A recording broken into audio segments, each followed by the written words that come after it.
மதுரை மகன்யாஸ் பெண்களுக்கான பிரத்யேக ஆடையகம் மகத்தான ஆடி சேல் 5 முதல் 50% வரை தள்ளுபடி. Hola!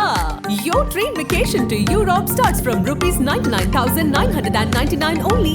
வணக்கம் நண்பர்களே, மின்னம்பலம் டிஜிட்டல் திணைக்கு உங்களை வரவேற்கிறோம். நான் ராகவேந்திர ஆரா. இன்று ஆகஸ்ட் 16ஆம் தேதி ஆளுங்கட்சியான திமுகவில் மாவட்ட செயலாளர்கள் கூட்டம், எதிர்க்கட்சியான அதிமுகவில் அவசர செயற்குழு கூட்டம் என இரண்டு முக்கியத்துவம் வாய்ந்த அரசியல் இண்டோர் மீட்டிங்ஸ் 2 நடந்திருக்கு இன்னைக்கு. இதில் முதலில் அதிமுகவின் அவசர செயற்குழு கூட்டத்தில் என்ன நடந்ததுன்னு பார்ப்போம். அடுத்ததாக திமுகவின் மாவட்ட செயலாளர்கள் கூட்டத்தில் என்ன நடந்தது என்று பார்ப்போம். அதிமுகவின் அவசர செயற்குழு கூட்டத்தில் மீண்டும் ஓபிஎஸ்ஐ இணைப்பது, சசிகலா அவர்களை இணைப்பது, இப்படிலாம் பெருசாக பேசுவாங்க, பிரளயம் வெடிக்கும், பூகம்பம் நடக்கும், அப்படி இப்படிலாம் பல பேர், பல விமர்சகர்கள் கருத்துக்களை முன்வைத்தார்கள். ஆனால் மின்னம்பலத்தில் தொடர்ந்து நாம் ஒரு கருத்தை முன்வைத்து வந்தோம். ஒரு கருத்தல்ல, உள்ள என்ன அதிமுகவில் என்ன நடக்குது, அதிமுகவுக்குள் உண்மையிலேயே என்ன நடக்கிறது என்பதை பற்றி அறிந்து நாம் சில தகவல்களை உங்களுக்கு கொடுத்து வந்தோம். அதாவது இந்த மீட்டிங்கில் முழுக்க எடப்பாடி பழனிசாமியின் கட்டுப்பாட்டில்தான் அதிமுக இருக்கிறது என்பது உறுதி செய்யப்படும் வகையில் இந்த மீட்டிங் நடக்கும். இந்த கூட்டத்துக்கு ஓரிரு நாள் முன்பாகவே எடப்பாடி பழனிசாமி தனக்கு நெருக்கமான தலைமை கழக நிர்வாகிகள், மாவட்ட செயலாளர்களுக்கு ஃபோன் செய்து என்னென்ன தீர்மானம், என்னென்ன அஜெண்டா என்பது பற்றியெல்லாம் விளக்கி இருக்கிறாரு அப்படின்றத பற்றிலாம் நாம் மின்னம்பலத்தில் தொடர்ந்து சொல்லி வந்தோம். அதன்படியே இன்று அதிமுகவின் அவசர செயற்குழு கூட்டத்தில் வருகிற 2026 சட்டமன்ற தேர்தலில் எடப்பாடியின் வியூகத்தின் அடிப்படையில் தேர்தலை சந்தித்து வெற்றி பெறுவது, அதை எம்ஜிஆருக்கும் ஜெயலலிதாவுக்கும் சமர்ப்பிப்பது என்று முடிவு செய்யப்பட்டிருக்கிறது. ஒருமனதாக முடிவு செய்யப்பட்டிருக்கிறது. இதில் வேற எந்த குழப்பமோ, ஓபிஎஸ் சேர்க்கணும் அப்படின்னோ, சசிகலாவை சேர்க்கணும் அப்படின்னோ எந்த ஒரு குரலும் இன்றைய கூட்டத்தில் எழவில்லை. மாறாக இவர்கள் இருவரையும் கடுமையாக விமர்சித்து, இருவரை கூட இல்லை, சசிகலா பற்றிய பேச்சே கிடையாது. அதே நேரம் ஓ பன்னீர்செல்வத்தை மிக கடுமையாக விமர்சித்து இந்த அவசர செயற்குழுவில் சிலர் பேசியிருக்கிறார்கள். இதற்கு முன்பு ஒரு விஷயம், நேற்று இரவு, அதாவது ஆகஸ்ட் 15 இரவு ஓ பன்னீர்செல்வம் தரப்பிலே அதிமுகவின் முன்னாள் அமைச்சரும் தலைமை கழக செயலாளருமான வேலுமணி தரப்பினரை தொடர்பு கொண்டு, நாளைக்கு பெரிய முடிவு எதுவும் எடுத்துடாதீங்க, அதாவது ஓபிஎஸ் தரப்புல சொல்றாங்க, நாளைக்கு ஒரு பெரிய முடிவு எடுத்துடாதீங்க, நல்ல முடிவை நானே எடுக்கிறேன் என்று ஓபிஎஸ் தரப்பிலிருந்து சிலர் ஓபிஎஸ்ஏ பேச முயற்சித்தார் என்றும் சொல்கிறார்கள். ஓபிஎஸ்ஏ வேலுமணிக்கிடம் பேச முயற்சி செய்தார் என்று சொல்கிறார்கள்.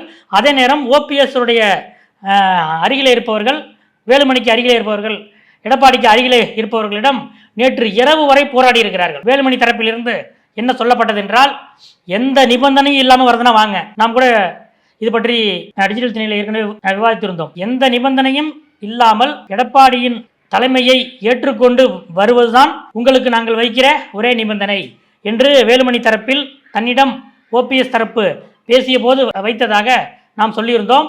நேற்றும் அதுதான் இவர்கள் தரப்பிலிருந்து சொல்லப்பட்டிருக்கிறது.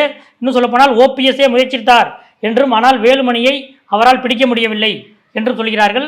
இந்த நிலையில்தான் இந்த தகவல் இரவோடு இரவாக எடப்பாடி பழனிசாமிக்கும் எடுத்து செல்லப்பட்டிருக்கிறது. இந்த பின்னணியில்தான் இன்று அவசர செயற்குழுவில் பேசிய எல்லாருமே ஓபிஎஸ்ஐ எகிரி அடிச்சிருக்காங்க. அதாவது இன்றைய அவசர செயற்குழு கூட்டத்தில் மேடையிலே இருந்த தமிழ் மகன் உசேன், அவைத்தலைவர், துணை பொதுச் செயலாளர்கள் KP முனுசாமி, நத்தம் விஸ்வநாதன், தலைமை கழக செயலாளர் வேலுமணி, நிறைவாக அதிமுகவின் பொதுச் செயலாளர் எடப்பாடி பழனிசாமி, இவர்கள் தான் பேசியிருக்காங்க.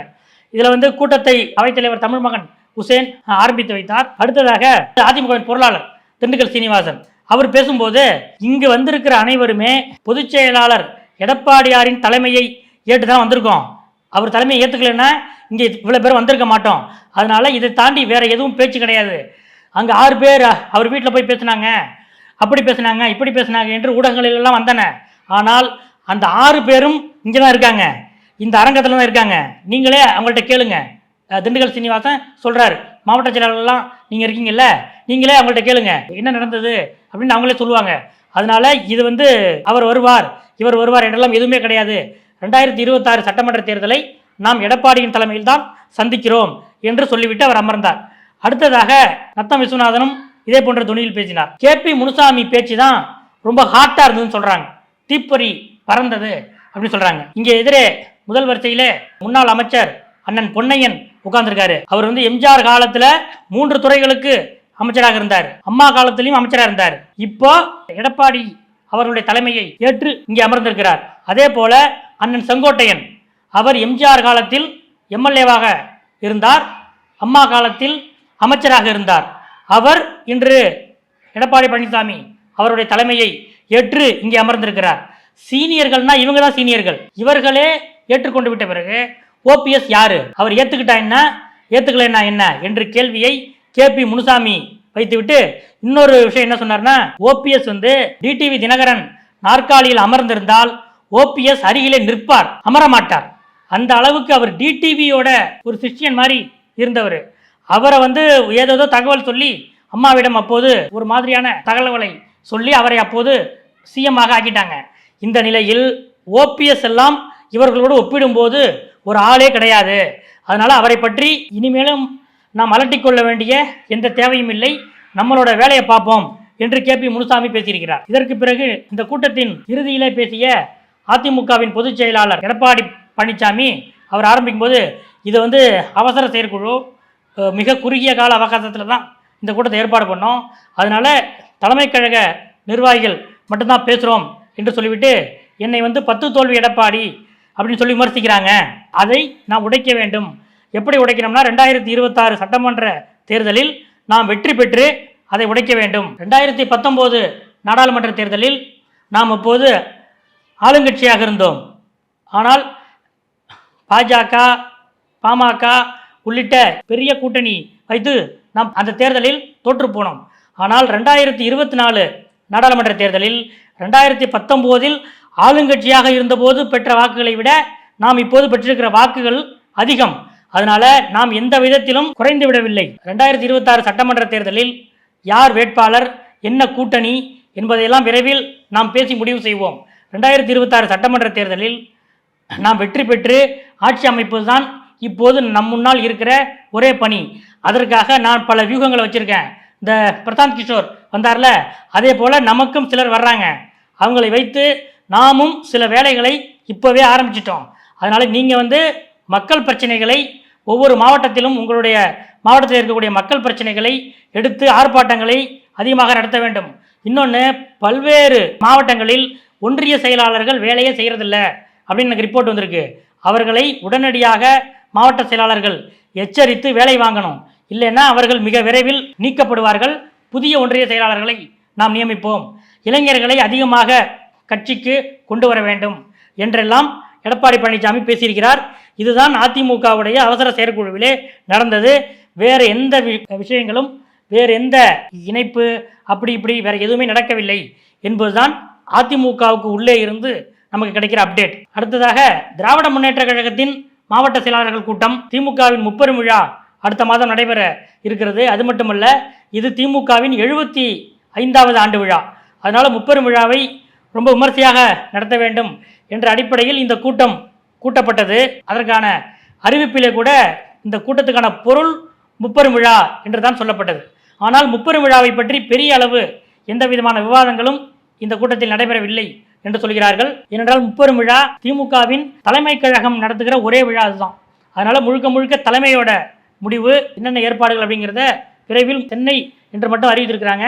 இந்த கூட்டத்திலே முக்கியமான அம்சம் முதலமைச்சருடைய உரை. அதாவது அவர் பேசும் என்ன சொல்றாருன்னா, திமுக யாருக்கும் பட்டா போட்டு கொடுக்கப்பட்டதில்லை. அமைச்சர்கள், எம்எல்ஏக்கள், மாவட்ட செயலாளர்கள், நீங்க எல்லாருமே அதிகாரமாக யாரையும் அணுகாதீர்கள். கட்சிக்காரர்களிடம் இனிமையாக பேசுங்க. அவர்கள் கேட்கிற சின்ன சின்ன கோரிக்கைகளை செய்து கொடுங்கள் என்றெல்லாம் அறிவுறுத்திய ஸ்டாலின் இன்னொரு முக்கியமான விஷயம் சொல்லியிருக்காரு. நம் ஆட்சிக்கு கெட்ட பேர் வர்றதே இந்த உள்ளாட்சி அமைப்புகளால் தான். மேயர்கள், சேர்மேன்கள், கவுன்சிலர்கள், இந்த 3 பதவியில் இருக்கிறவங்களால தான் இந்த ஆட்சிக்கு கெட்ட பேர் வருது. எனக்கு மக்கள் தான் முக்கியம். அதனால எந்தெந்த உள்ளாட்சி அமைப்புகளில் உட்கட்சி பிரச்சனை இருக்கிறதோ அந்தந்த மாவட்ட செயலாளர்கள், பொறுப்பு அமைச்சர்கள் தயவு தாட்சண்யம் பார்க்காம நீங்கள் ஆக்ஷன் எடுங்க என்று முதலமைச்சர் இந்த கூட்டத்திலே சொல்லியிருக்கிறார். இதற்கு அவர் இந்த அளவுக்கு அவர் பேச்சில் இந்த வார்த்தைகள் இடம்பெற்றதற்கு காரணம் சமீபத்தில் நெல்லை மாநகராட்சி தேர்தலில் நடந்த விஷயங்கள். அதாவது திமுகவின் வேட்பாளர், அவரை எதிர்த்து போட்டி வேட்பாளர், இவர் 30 ஓட்டு வாங்குறாரு, அவர் 23 ஓட்டு வாங்குறாரு. இந்த நிலையில் அதன் தாக்கமாக உள்ளாட்சி அமைப்புகளின் மேயர்கள், நகராட்சி தலைவர்களை கடுமையாக எச்சரித்திருக்கிறார் முதலமைச்சர் ஸ்டாலின். மற்றபடி கடந்த நாடாளுமன்ற தேர்தலில் எப்படி 40க்கு 40 வாங்கினோமோ அதே போல சட்டமன்ற தேர்தலில் 200 இடங்களை நாம் வெற்றி பெற வேண்டும் என்றும் அவர் உத்தரவிட்டிருக்கிறார். இந்த மாவட்ட செயலாளர் கூட்டத்தில் இன்னொரு முக்கியமான அம்சம், மேடையிலே ராசா அவர்களை காணவில்லை. அதாவது கூட்டத்திலே தலைமை கழக நிர்வாகியாக இருக்கக்கூடிய துணை பொதுச் செயலாளர் ராசா அவர்கள் இந்த கூட்டத்துக்கு வரவில்லை. அதே நேரம் கூட்டத்தின் முதல் வரிசையில் மாவட்ட செயலாளர் அல்லாத இளைஞரணி செயலாளர் உதயநிதி அவர்கள் அமர்ந்திருந்தார். ராசா ஏன் வரல, உதயநிதி ஏன் வந்தார் அப்படின்ற ஒரு கேள்வி எழுது. ராசா அவர்களுக்கு அவர் மத்திய இணையமைச்சராக இருந்தபோது நடந்த ஒரு விபத்தின் போது அவருக்கு தாடை பகுதி கொஞ்சம் பாதிக்கப்பட்டது. அதன் காரணமாக அவருடைய பற்களில் சில பிரச்சனைகள் இருந்தன. அந்த விஷயமாக டெல்லியிலே அவர் மருத்துவ சிகிச்சையில் இருப்பதாகவும் அதனால் அவர் வரவில்லை என்றும் கூட்டத்திலே சொன்னார்கள். சரி, உதயநிதி ஏன் வந்தார் அப்படின்னு கேட்கும்போது, ஏற்கனவே இளைஞரணியோட மாநில மாநாட்டுக்காக ஒரு மாவட்ட செயலாளர் கூட்டம் போட்டோம், அதுக்கு வந்தார், அந்த வகையில் வந்தார்.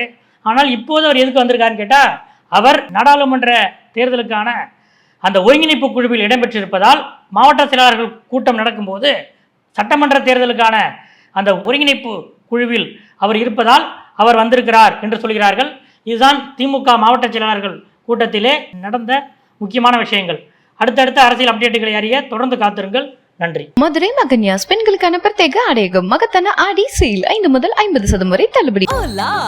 Your train vacation to Europe starts from rupees 99,999 only.